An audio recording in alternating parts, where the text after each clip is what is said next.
안세영이 하루 만에 다시 야마구치 아카네와 마주하게 됐다. 세계 배드민턴 연맹, BWF, 월드투어 파이널 특유의 대진 방식이 만들어낸 결과로 조별리그에서 이미 한 차례 격돌했던 두 선수가 준결승에서 곧바로 리턴 매치를 치르게 됐다.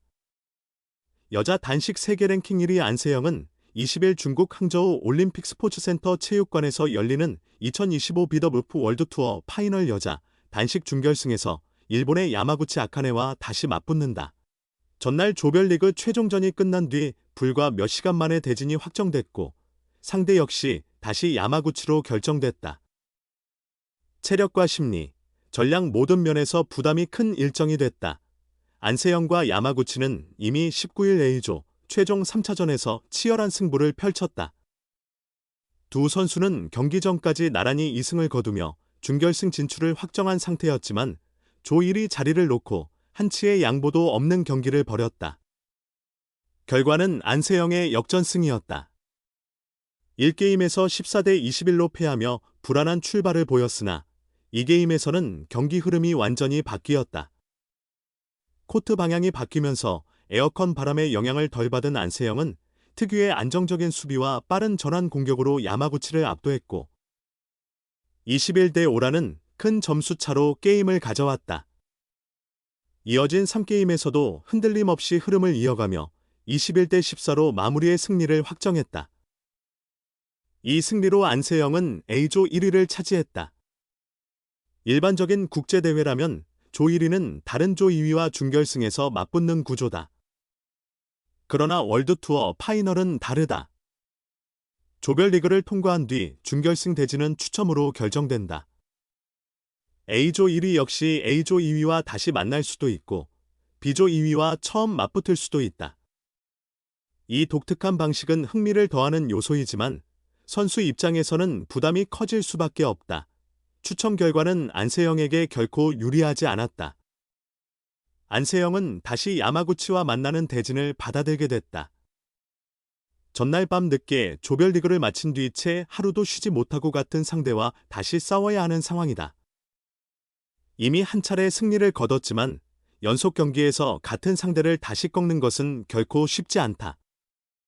야마구치 역시 전날 패배를 그대로 받아들이지 않고 철저히 준비해 나올 가능성이 크다. 안세영 입장에서 더 부담을 덜 수 있는 시나리오는 B조 2위 라차녹 인타논과의 준결승이었다. 인타논은 세계 랭킹 8위로 안세영과의 상대 전적에서도 1승 12패로 크게 밀린다. 반면 야마구치는 세계선수권 우승자이자 오랜 기간 정상급 경쟁을 이어온 베테랑으로 경험과 대응 능력에서 결코 만만한 상대가 아니다. B조 상황 역시 안세영에게는 아쉬운 대목으로 남는다. 태국의 포럼파위 초추엉이 기권하면서 왕즈이, 인타논, 한해 등 3명이 리그전을 치러 순위를 가렸다. 특히 세계 랭킹 2위 왕즈이는 포럼파위의 기권으로 하루를 통째로 쉬는 이점을 얻었다. 만약 왕즈이와 야마구치가 준결승에서 맞붙었다면 결승 진출을 앞두고 두 강자가 체력을 소모하는 그림도 가능했다. 그러나 추첨은 안세영에게 또 하나의 시험을 안겼다. 하루 만에 다시 치르는 리턴 매치는 체력 소모뿐 아니라 심리적인 부담도 크다. 특히 조별리그에서 이미 승부를 겨뤘던 만큼 상대의 패턴과 전략이 어느 정도 노출된 상태에서 다시 새로운 해법을 찾아야 한다. 그럼에도 안세영은 올 시즌 수차례 이러한 난관을 극복해왔다. 경기 중 흐름을 읽는 능력, 긴 랠리에서도 흔들리지 않는 체력, 위기 상황에서의 침착함은 이미 세계 최고 수준으로 평가받고 있다. 조별리그 최종전에서 1게임을 내주고도 빠르게 전술을 수정해 승리를 가져온 장면은 그 상징적인 사례다. 이번 준결승은 단순한 4강전 이상의 의미를 지닌다.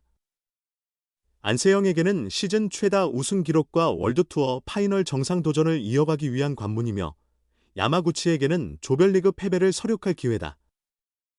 하루 만에 다시 성사된 한일 에이스의 리턴 매치는 월드투어 파이널의 긴장감을 극대화시키고 있다. 과연 안세영이 연속 맞대결이라는 부담을 이겨내고 결승 무대에 오를 수 있을지 관심이 쏠린다.